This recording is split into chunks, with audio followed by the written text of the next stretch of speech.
Hi, everybody. So I'm curious, do you want to write for Forbes?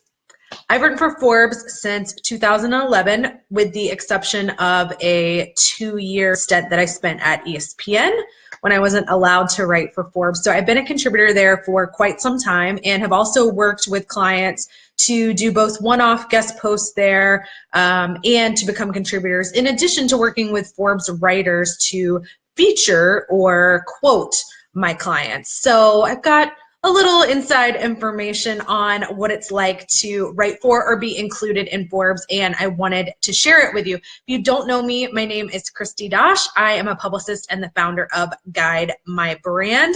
I personally write in the sports money section of Forbes. So Forbes has what they call verticals, okay? So one of my clients has written a piece for the under 30 vertical. I have another client who's written for the Women at Forbes vertical, another one who's written for the entrepreneurship vertical. So first and foremost, if you want to write for Forbes, is you need to figure out which vertical you would want to be in. And it's also important to note that in most cases now, Forbes has gone to only allowing contributors. They don't really allow one-off guest posts anymore. I haven't talked to every single editor in every vertical, but I've talked to about a half dozen of them, and they've all told me that they are no longer taking submissions for one-offs. So what does it mean to be a contributor at Forbes? Also a little different from vertical to vertical, but usually it means that you're committing to write 2 to 5 posts per month. In return for that, Forbes actually pays, unlike a lot of other outlets. There's usually a base amount you get paid, like a couple $100. It's, I think, a little bit different depending on which vertical you're in. And then on top of that, you get paid per visitor, so the people who actually come and read your pieces.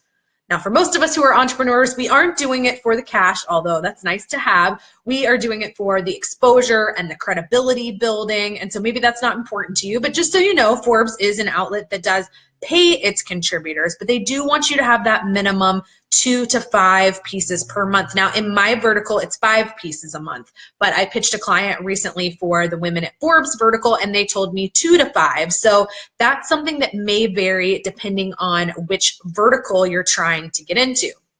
Now, if you're still interested and you're willing to commit to writing that often, then what most of these editors are going to require is that you send a few things in your initial pitch. It's kind of different than the way we pitch for most places.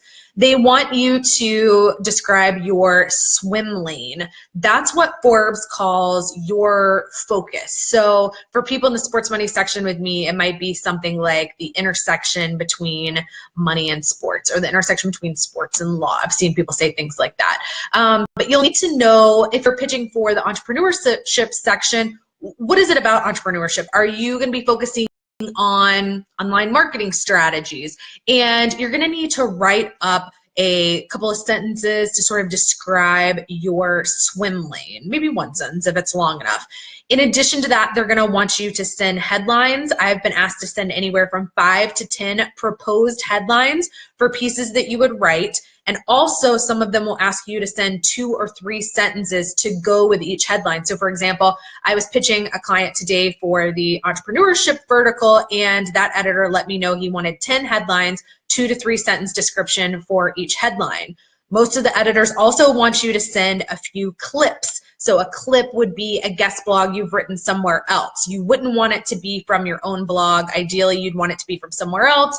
Huffington Post, Mind Body Green, Thrive Global, maybe you've written for Entrepreneur or Inc. already, to give them an idea of your writing ability and style. So that's how you get in as a contributor. If you simply wanted someone else to write about you, you would be approaching individual writers and pitching yourself to have them write about you, which is a topic for another day, about the strategy behind that and how exactly you accomplish that. But just wanted to let you all know that there's been that sort of shift. They're not really taking the one-offs anymore. They've moved more towards the contributor roles. And I know one more thing I was going to mention. If you've heard about Forbes Coaches Council, or you've seen someone writing who's writing for Forbes Coaches Council, that is a pay-to-play option at Forbes. I believe you have to be invited to be part of that, but you pay a fee, and in return for that fee, they guarantee you a certain number of your articles will be published, I think, each year.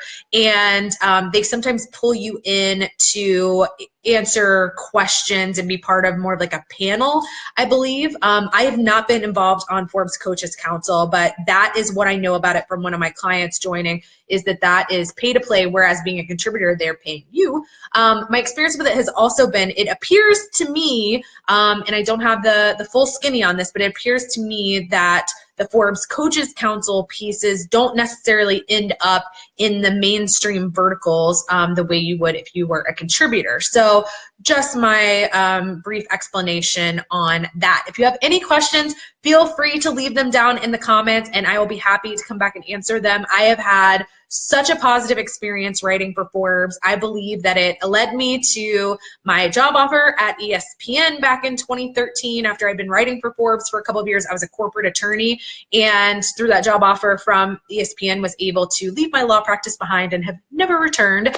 And also I believe that writing for Forbes has led me to a lot of my paid speaking and paid consulting gigs. Incredible platform to write from, incredible platform in terms of establishing your credibility and your authority. I honestly don't have enough good things to say about the folks I've worked with at Forbes. They've all been fabulous. So if Forbes is a dream for you, I encourage you to go after it. If you have any questions, leave those for me down in the comments and I will be happy to get back with you.